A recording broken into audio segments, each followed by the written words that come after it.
No attachments, no regrets. A personal ad posted in the Atlanta Journal. Single black female seeks male companionship. Ethnicity unimportant. I'm very good looking and love to play. I love long walks in the woods, riding in your pickup truck, hunting, camping, fishing trips, cozy winter nights lying by the fire. Candlelight dinners will have me eating out of your hand. I'll be at the front door when you get home from work, wearing only what nature gave me. Call 404-875-6420 and ask for Daisy. I'll be waiting. Reportedly, over 15,000 men found themselves calling the Atlanta Humane Society about an 8-week-old black lab puppy named Daisy. Looking for love in all the wrong places, oh my. Imagine 15,000 men. There's not just one in the world, right? There's lots of people looking for love. I think that love is one of the biggest areas of attachment that we have and can be a source of great regret for people as well. Like in the ad in the paper, who wouldn't want a lovable companion? Like Daisy, one who wants what we want. Lack of love is a dilemma we face.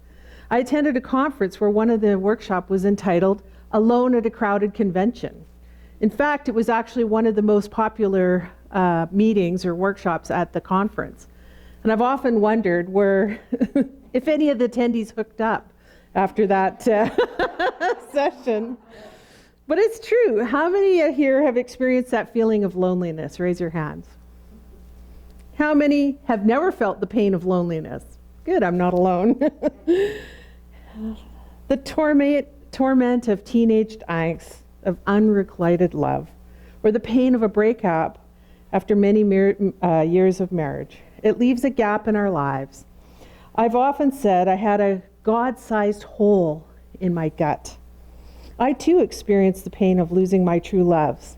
Yes, I said it plural because I've been married more than once.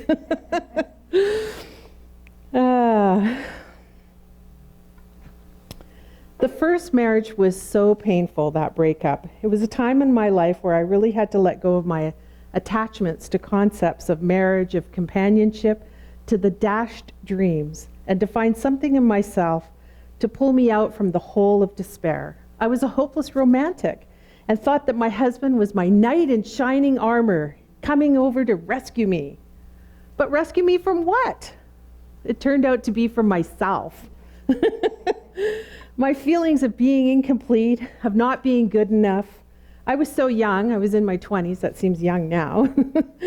Detaching from him was like trying to get gum off my shoes. Have you ever stepped into the gum on the street and then, oh my God, it just keeps sticking your fingers, and the more you play with it, the more stuck it gets? It's like just this glommy, gooey mess. Hard to get out. Well, that's how it was with my beliefs, trying to sort it all out. It just felt like it was sticky and gooey, and it just kept transferring around from one thing to another. I actually discovered that I'd created a bunch of attachments which were put in place to help me cope with my life. But instead of granting me freedom, they kept me trapped. As a youngster around 12, I got a Polaroid camera for my birthday. Yippee! I started taking pictures of documenting my family history. My parents had emigrated from England, leaving behind any family mementos. And the only photographs of our childhood, I have 3 brothers, were pictures of sailing boats. My niece will tell you that. My father's obsession was with sailing, not with children. I wanted to create memories, to know that I was here and that I mattered. And I started creating rules for myself. I couldn't throw stuff out. I had to keep mementos of my family, the sugar bowl, the pictures, the blankets even. All that stuff I began to attach the meaning of love to. And it's something significant to me. I also began to attach my consciousness to places like the ocean, the trees, familiar landmarks. I had to have the ocean or else I wouldn't be okay. In fact, it got so bad that I had a rule about toasting bread. I had to put the bread in the toaster standing upright. I know. In fact, I would actually adjust the bread if it went in the wrong way. And another goofy one was paper clips. I had a special way of using paper clips. And believe it, I actually told a staff member about my obsession with the paper clips. And she changed how she did paper clips so that my mail would come to me with the clips the right way. That's ridiculous. I had implemented all those external attachments so that I could emotionally function. All of it was unconsciously done. I mean, how many of us really look at our behaviors and our patterns? We don't really do that. But I wanted to challenge my beliefs. I found this quote, grasping at things can only reveal one of two results. Either the thing you're grasping for disappears, or you yourself disappear. It's only a matter of time which one goes first. That's by Goenka. It wasn't until I began my spiritual quest, as I turned my attention inwardly, that I began to see how I had taken hostages in my life, not lovers, and I was now holding myself hostage. Attachment is affection, connection, friendship, love, or a bond. I did have all those values, but I also had that neediness, the longing, the emptiness, and the pain. The very thought of losing those things would create havoc within me. It almost felt like I would die if I didn't have a husband, or I didn't have my stuff, or even the ocean. In the Al-Anon program, they have a phrase to help people like me, detach with love. What? Are you crazy?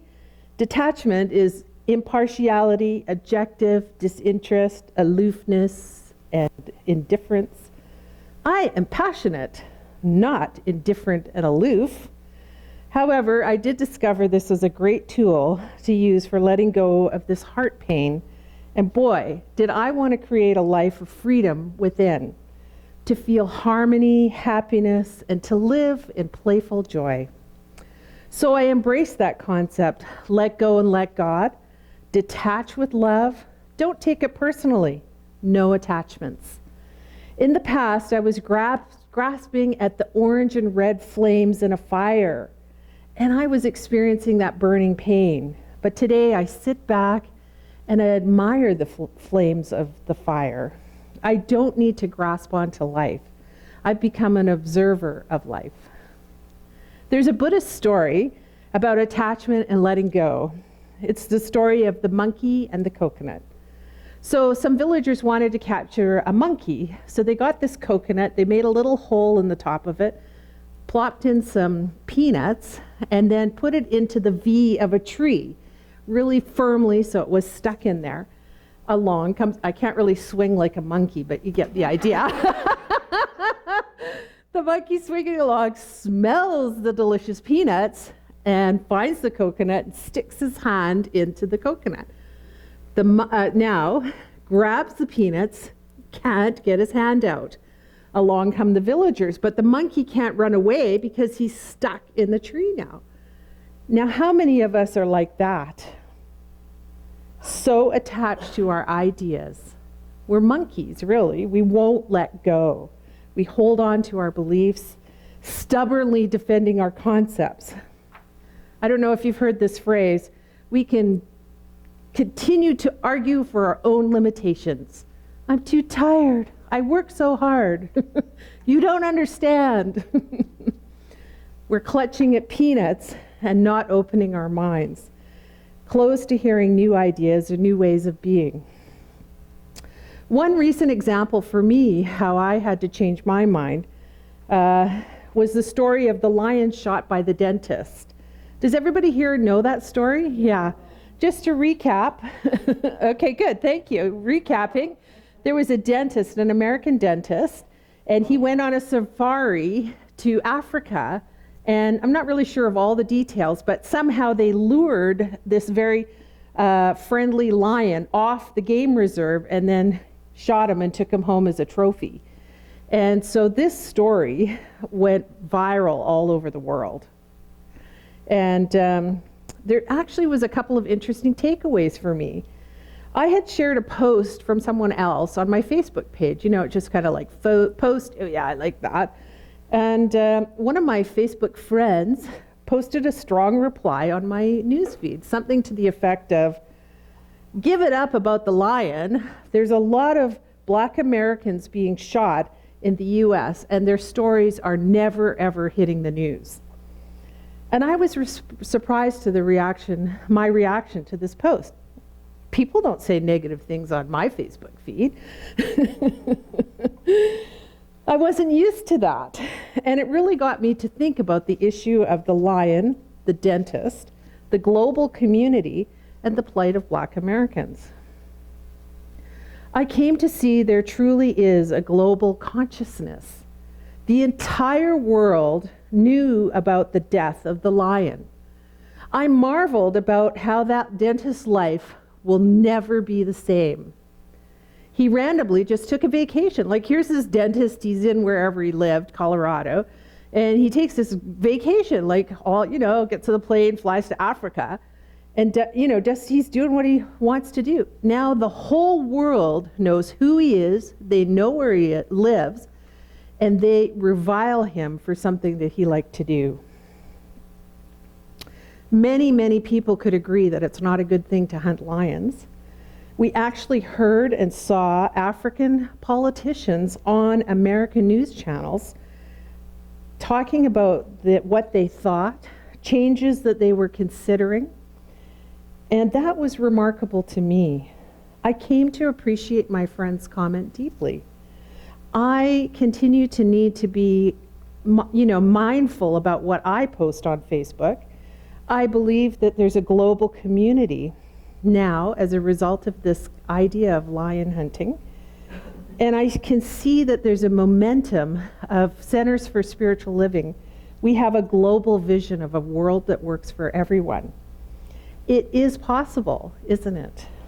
We can no longer believe that our actions are our own. It's time to acknowledge that our intentions, behaviors, and actions really do affect everyone. Okay, I've gotten so good at no attachments, I should say. Reframe. I was recently able to give away most of my possessions, except my kitchen stuff. I do like to cook. I let go of my career and I made a move here to Calgary. I ask you this. Do you see any oceans here? No! I am completely free of external attachments. And guess what? I'm still alive. And I'm flourishing to boot. Am I saying that I have to be detached, disinterested, and aloof to those I care about? Yes. And no. I care. I still deeply love them. I just don't take it personally anymore. My emotional buttons aren't being pushed, prodded, or ripped out of me.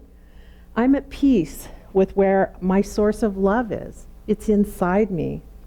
I have found a higher power that I understand, a warm, loving presence, and it's responsive to me. That God-sized hole, it's all filled up. I believe our task in this life is to live from our inner awareness.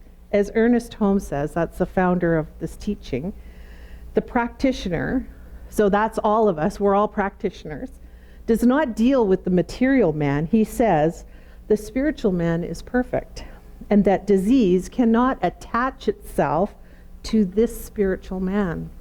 If he were dealing directly with the disease, poverty, or in my case, unhappiness, he would be caught in that mental vibration.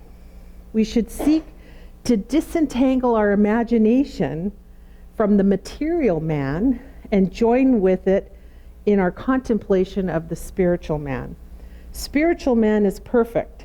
Spiritual man is continuously remolding and remaking the physical or material man. How true that is for me. I'm continuously remaking myself. As I know more, I am becoming more, and no regrets. There's a very interesting concept in AA that is read at most of the meetings. It's contained in the promises of AA. We will not regret the past, nor wish to shut the door on it. Some of us here may have regrets, lost loves, paths not taken, lost friendships. Oh, I should have done that job, not this job. In our text in Science of Mind, the glossary defines regret to feel dissatisfaction or grief on account of something which has been done or which has been left undone. A looking back with longing or reproach. For alcoholics, not regretting the past actions is a huge undertaking in practicing new ideas and being open to new behaviors. And I like the way that AA has adopted the concept of taking inventory to assist their members to release the past. That's a very good accounting term, inventory. You may not know this, but I'm an accountant. Taking on the idea of inventory like businesses do, AA has depersonalized the process so that AA members can uncover their defects of character or their actions or those haunting past memories and reduce the negative emotions tied to the events and the patterns. As the AA text states, one object is to disclose damaged or unsaleable goods, to get rid of them promptly and without regret.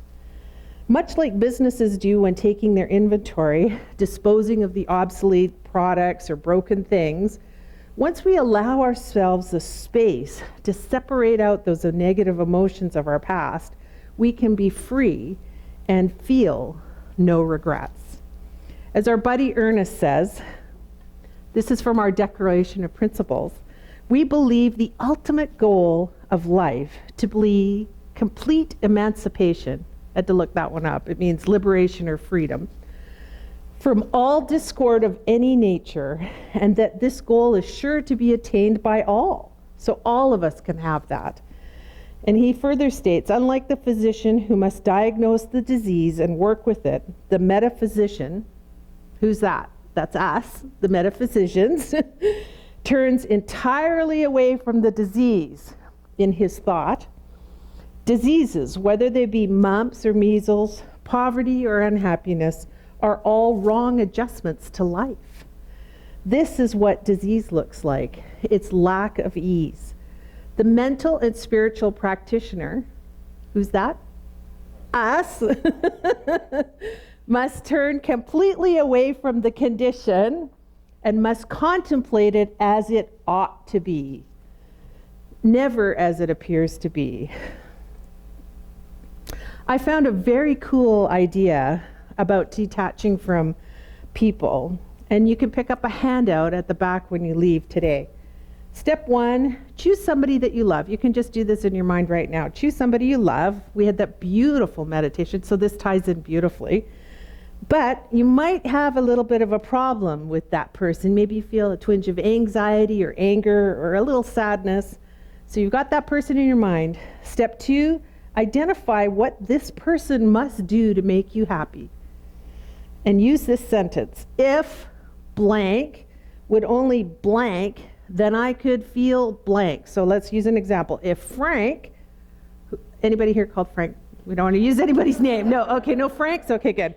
If Frank would only, phone me every day, then I could feel like he cares and loves for me. Now, step 3, delete the first part of that sentence and say, I could feel love every day. Realize that's the honest truth of the sentence. And know that you have the power to feel that way no matter what anyone else says or does. Step 4, shift your focus from controlling others to creating your own happiness. That's an article from an Oprah magazine by Martha Beck. Yikes! So it's not controlling others? Believe me, I've tried. To make myself feel better. We are in charge of our own minds, our own emotions, and our own actions. I can feel love. Much like the quote from AA about not regretting our past, Science of mind depersonalizes the emotional impact as well. By that idea of the feelings is, these things are just lack of ease. They're just wrong adjustments to life.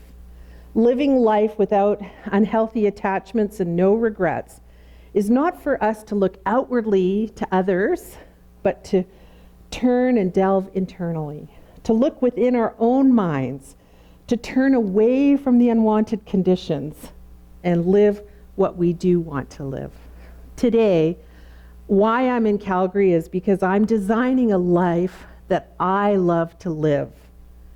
And this is a book I just recently picked up, The Alchemist. It's been around for a long time, but I had never read it. And so I have this quote. "My heart is afraid it will have to suffer," the boy told the alchemist one night as they looked up at the moonless sky. "Tell your heart that the fear of suffering is worse than the suffering itself, and that no heart has ever suffered when it goes in search of its dreams, because every second of the search is a second's encounter with God and eternity." In summary, we can release our inner monkeys, avoid the gum on the pavement, admire the fire without getting burnt, eat the coconut, and begin to realize that lions and people are global conversations that matter. My call to action: I ask you to consider looking forward, find something that you appreciate, practice appreciating it until it becomes easy, and that you will then live happily ever after. Living a life with no attachments and no regrets is a path to freedom, faith, and glorious love. Thank you, and namaste. Thank you.